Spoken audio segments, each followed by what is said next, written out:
মাছ ধরতে গিয়ে উদ্ধার হলো প্রাচীন মূর্তি। ঘটনায় চাঞ্চল্য গঙ্গারামপুর শহরের ৫ নম্বর ওয়ার্ডের বাঁধমোড় এলাকায়। যদিও এখনো সঠিকভাবে জানা যায়নি উদ্ধার হওয়া মূর্তিটি কোন দেবতার, তবে ইতিহাসবিদদের অনুমান এটি অত্যন্ত দুর্লভ মহাকাল ও যোগিনী মূর্তি।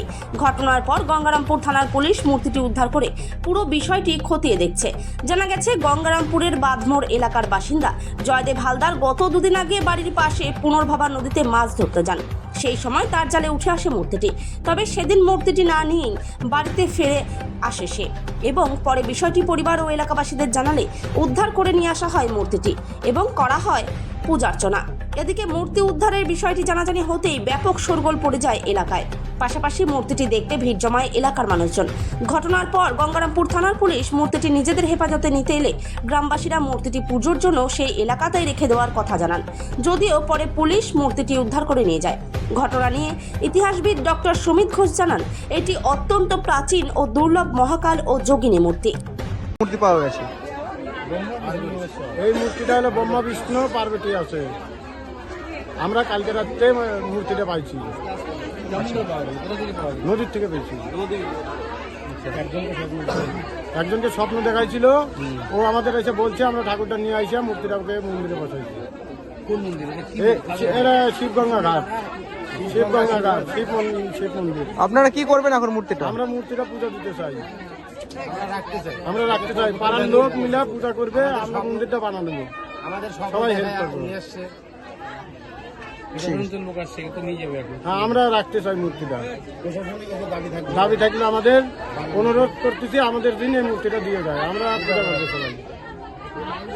নামটা বলে আমার নাম প্রহ্লাদ বিশ্বাস। এটার কি ঘটনা ঘটেছে? আচ্ছা, কিসের মূর্তি পাওয়া গেছে এখানে? কিসের মূর্তি? এতটা বড় কিসের মূর্তি আমি কেমন করে বলবো এখন?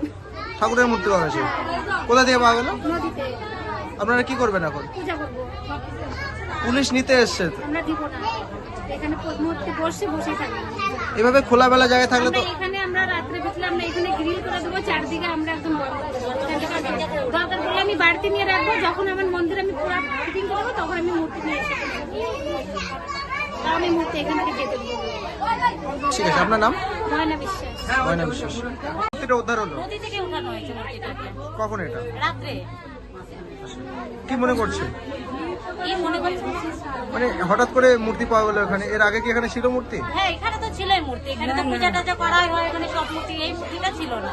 তো হঠাৎ করে কালকে মাছ ধরতে গেছিল নদীতে, যে মূর্তিটাকে পাওয়া গেছে ওই সাইডে। কারা মাছ মারতে গিয়েছিল? ওই বাড়ির ওখানে একটা ছেলে ছিল পাশে, আর পাশে মন্দিরে বলছে, তখন সবাই মিলে যায় মন্দিরে উঠাই নিয়ে আসে। কোন ঠাকুরের মূর্তি এটা? এটা আমরা তো ভাবতেছি ব্রহ্মা বিষ্ণু ত্রিনাথ ঠাকুরের মূর্তি। আপনারা কি এটা পুজো করবেন? হ্যাঁ, আমরা এটা পুজো করবো। আমরা যেহেতু পুজো করেছি, আমরা এটাকে পুজোই করবো। আমরা এটাকে নিয়ে যেতে দেবো না। বারোয়ারি মন্দির, এটা বারোয়ারি মন্দির। এটা মানে এখানে সবাই আমরাই পূজা করি, আমরা আশেপাশে বাড়িতে আমরা থাকি, আমরাই পূজা করি। না, আমরা নিয়ে যেতে দেবো না, পুলিশ আসছে, আমরা নিয়ে যেতে দেবো না। আমরা যেহেতু স্থাপিত করেছি, আমরা আর বের করতে দেবো না।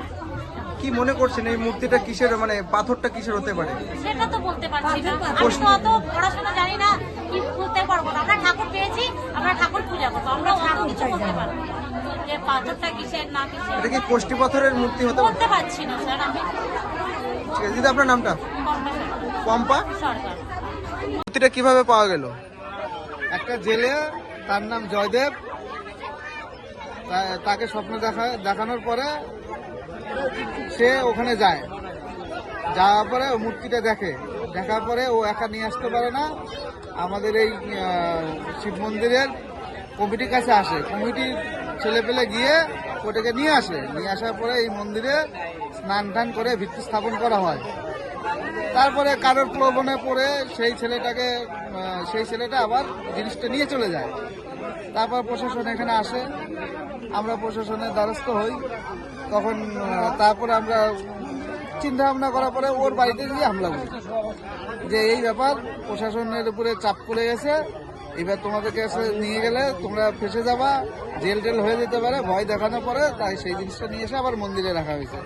তারপরে আমরা সবাই মিলে অফিসারের কাছে গিয়েছিলাম, অফিসার আইসির কাছে নিয়ে গেল, আইসি বললো যে এটা এখানে রাখা যাবে না, আমরা অফিসার পাঠাচ্ছি, আপনারা দিয়ে দেবেন। এখানে আমাদের পাড়া প্রতিবেশী সবার উন্নতির একটা ব্যাপার আছে, মঙ্গলের ব্যাপার আছে। এই মঙ্গল কামনা করে এরা দিতে যাচ্ছে। কিন্তু পুলিশ তো বলছে নিয়ে যাবে ওরা। পুলিশ এখন পুলিশের কর্ম করবে। এইবার পুলিশ যদি মনে করে যে না এটা এখানে রাখা হোক পাড়া প্রতিবেশীর উন্নতি গল্পের জন্য, এখন তো তাদের ব্যাপার। আচ্ছা, মূর্তিটা কিসের কিছু কি অনুমান করতে পারছেন আপনারা? মূর্তিটা বেশি দামি জিনিস নয়, এটা হালকা জিনিস, ওই শিল্পাটা তৈরি হয় সেই টাইপের পাথরেরই জিনিস, কোনো কষ্টিক পাথরের না। কোন দেবতার মূর্তি কিছু জানতে পারলেন?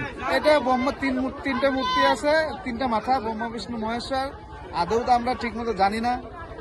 সঙ্গে পার্বতী আছে। ঠিক, আপনার নাম? বিষ্ণু সন্ন্যাসী।